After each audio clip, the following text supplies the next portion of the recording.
dice que es un derecho irrenunciable el acogerse a la acción protectora de la seguridad social. Otra práctica también que practica mucho es el dar permisos en vez de bajas. Esto también es ilegal por lo mismo. Si tú no estás capacitado para trabajar, no te tienen por qué dar fiesta, está la baja. Y como decía, es un derecho irrenunciable. Entonces, todo este cúmulo hace que lleguemos a este tipo de situaciones. Sí. Hay alguna cuestión, esto último que dice Jesús es muy importante.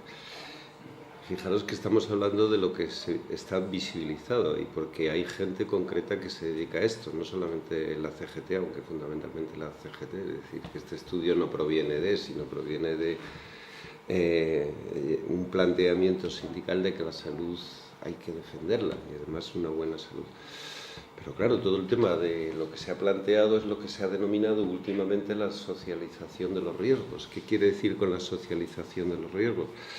Que los empresarios y su organización empresarial lo que ha posibilitado en connivencia con las administraciones es el traslado a las víctimas de los riesgos.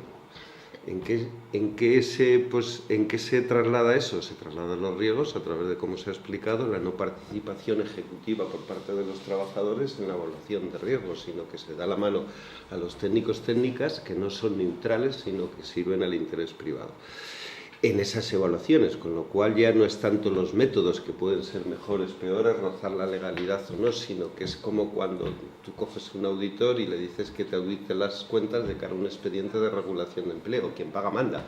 Por lo tanto, ya el fin ya está predeterminado con respecto. Por eso es el dolor y este deterioro. Y luego también que lo público está asumiendo un papel que no le corresponde, porque lo público está asumiendo todos esos riesgos de costes laborales a través de incapacidades, como se muestra en el estudio, que qué curioso, hay 590 incapacidades, pero no se dice que no son como consecuencia de lo laboral, es decir, y por lo tanto no son las mutuas patronales quien paga esas incapacidades, sino que es la seguridad social, la caja común de todos, en los cuales estamos pagando como enfermedades comunes, como producto, ¿no?, del trabajo, con lo cual la convivencia de lo público con los costes privados es un problema, es decir, esa coexistencia y esa cooperación con el interés privado funciona en todo, pero especialmente la salud con los riesgos que tiene. El genocidio este es silencioso, ¿no? Es un genocidio, pero no tenemos capacidad para ir al Tribunal de la Haya de que les metan a todos los empresarios en la cárcel del mundo mundial,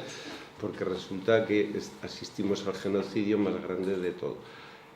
Únicamente decir que esto es lo visibilizado, pero que en los últimos años, sobre todo desde el 2008-2009, todo este deterioro y todo este dolor se ha multiplicado por 1000.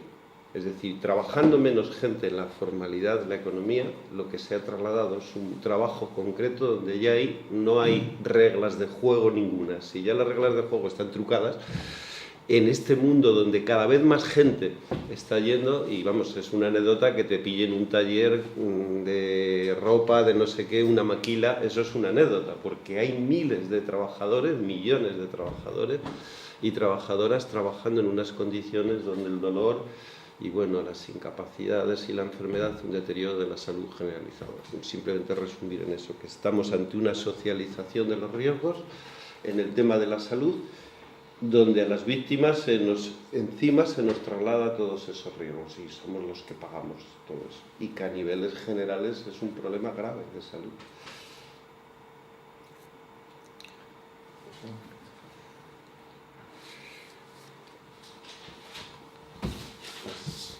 Yo tenía algunas preguntas que me da tiempo ahí a juntarlas todas, pero bueno, voy empezando y ya se me irán ocurriendo. Diego, te has mencionado en un momento que, bueno, vale que esto aumenta el beneficio empresarial por muchas vías, ¿no? Pero no sé si te has referido a que al no estar evaluado correctamente los riesgos y no estar recogidos, y incluso al ocultarlos ellos las cifras de siniestralidad o de enfermedades laborales, que no se aplican una serie de sanciones, me ha parecido entenderte. Yo no sé si esto, has hablado de bonos negativos o así, entonces esto, si puedes explicar un poquito más. El bonus malo, bueno, Jesús te lo puede explicar. El bonus con malo más detalle.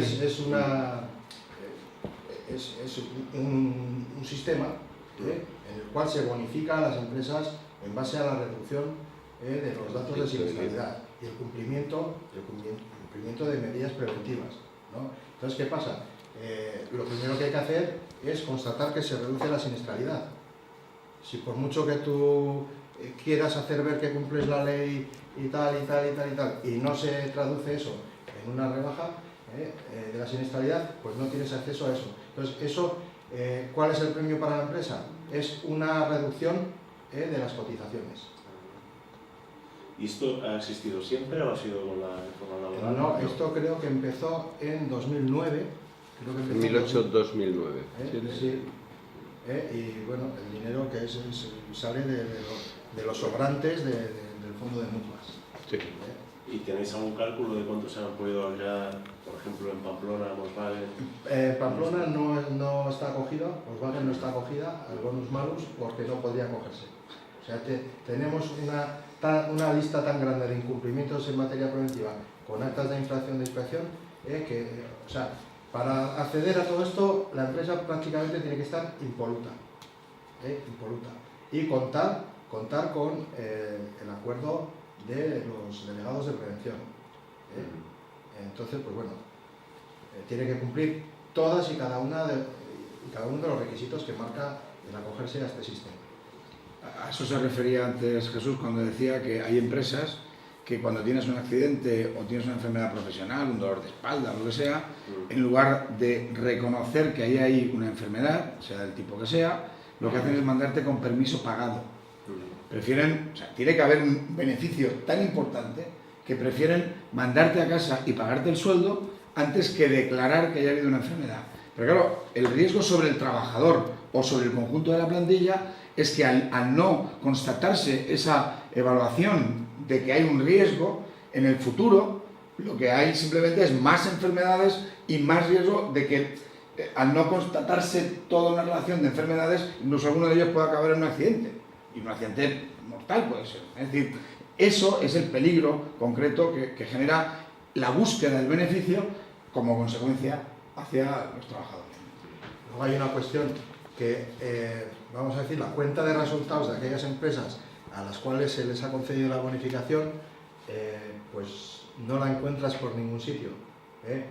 Por lo que se sabe, ni GM ni Peugeot, que están acogidas a ese plan, por lo menos ni en 2009 ni en 2010 han tenido esa bonificación. O sea, es que precisamente tienen que ser unas empresas que estén impolutas. Entonces, muy pocas pueden llevarse esto. Luego, imagino que será muy complicado, no me ha dado tiempo a leer esto, claro, incluir datos o que hagáis una valoración sobre lo que decía Desi de esta es la parte visible, pero luego incluso en el propio sector de automoción, al estar externalizado gran parte del proceso productivo en los talleres, el tener algún tipo de control o una valoración de que sepáis por los sindicatos que tengáis allí de si allí el tema de la prevención es todavía más. Vamos a ver, si ya nos ha sido difícil 4 empresas punteras donde se supone pues, que los comités de seguridad y salud cumplen con todo, que la información debe ser transparente y todo eso, o sea, nos ha sido muy difícil. En el caso de GM, por ejemplo, ha tenido que intervenir Inspección de Trabajo para que nos dieran unos datos interpretables. O sea, en el caso de GM, pues, de Peugeot, pues ha habido muy pocos datos y con todo pues hemos sacado lo que hemos podido. Pero es que hay empresas en las que te las niegan. Hay otras empresas, también grandes empresas, donde las grandes mayorías sindicales te excluyen de los comités de seguridad y salud, o sea, te excluyen como delegados de prevención, y hoy por hoy lo que el criterio que rige incluso en las inspecciones de trabajo es que fuera de los delegados de prevención no tienen que dar a nadie datos de salud. Eso es un tema que le vamos a meter cañita también en este sindicato, porque entendemos que contradice los derechos que tendría, por ejemplo, un delegado LOLS.